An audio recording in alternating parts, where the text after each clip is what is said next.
नेपाल में हाल ही में social media ban ने बड़ा राजनीतिक और आर्थिक बवंडर खड़ा किया, जिससे पड़ोसी भारत और नेपाल के व्यापार और रिश्तों पर भी इसका असर पड़ सकता है। इन तमाम घटनाओं के बीच में जानते हैं कि दोनों देशों के कारोबारी रिश्ते, व्यापार के आंकड़े और नेपाल की अर्थव्यवस्था पर क्या नजर आता है कि यहाँ पर बहुत बड़ा संकट है।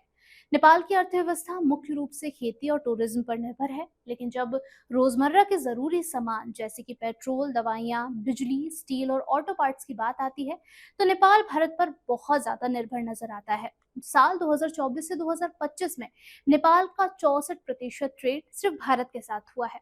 भारत ने नेपाल को लगभग 7.3 अरब डॉलर का सामान बेचा है, जबकि नेपाल की बात करें तो नेपाल से भारत को केवल और केवल 1.2 अरब डॉलर का सामान मिला है। भारत नेपाल को पेट्रोलियम, स्टील, मशीनरी, वाहन, दवाइयां, इलेक्ट्रॉनिक्स और प्लास्टिक तक का सप्लाई करता है। वहीं भारत नेपाल से जूट, कॉफी, चाय, वनस्पति तेल और फाइबर खरीदता है। सोशल मीडिया पर लगे बैन के बाद नेपाल में बड़े पैमाने पर हिंसा हुई और इस प्रदर्शन में तकरीबन 19 लोगों की जान भी चली गई, जिसके बाद सरकार को ये बैन हटाना पड़ा। इस निर्णय ने देश में डिजिटल फ्रीडम, निवेश का माहौल और आर्थिक भरोसे पर एक बड़ा प्रश्न चिन्ह लगा दिया है। विशेषज्ञों के मुताबिक लगातार ऐसे बैन नेपाल की ease of doing business ranking में गिरावट, विदेशी निवेश में कमी और आईटी डिजिटल सेक्टर के लिए जोखिम बढ़ा सकते हैं।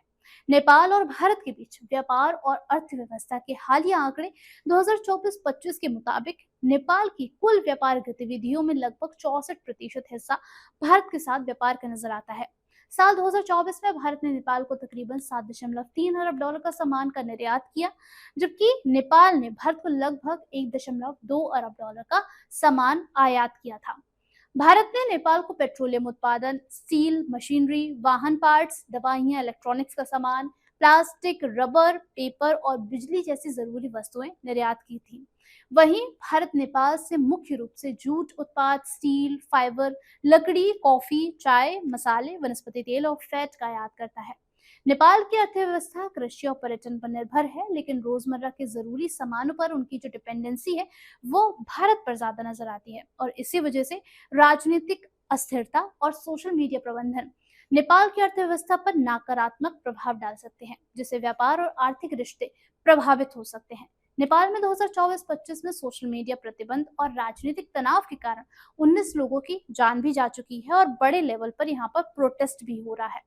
भारत की कई बड़ी कंपनियों ने नेपाल में निवेश किया हुआ है, जो वहां हजारों लोगों को रोजगार देती है। इसीलिए दोनों देशों के बीच व्यापार और सहयोग की स्थिति बहाल रखना आर्थिक स्थिरता के लिए बहुत ज्यादा जरूरी है। अगर भारत नेपाल रिश्तों में तनाव या अस्थिरता और बढ़ती है, तो इससे नेपाल की अर्थव्यवस्था पर बड़ा असर पड़ेगा। आर्थिक संकट और गहरा सकता है, भारत से सप्लाई पर असर पड़ेगा और हजारों स्थानीय लोगों की नौकरी भी खतरे में आ सकती है। नेपाल में बेशक सोशल मीडिया सर्विसेज बहाल कर दी गई हैं, लेकिन हालात देखकर इतना तय है कि भारत की भूमिका वहां पर बेहद अहम है।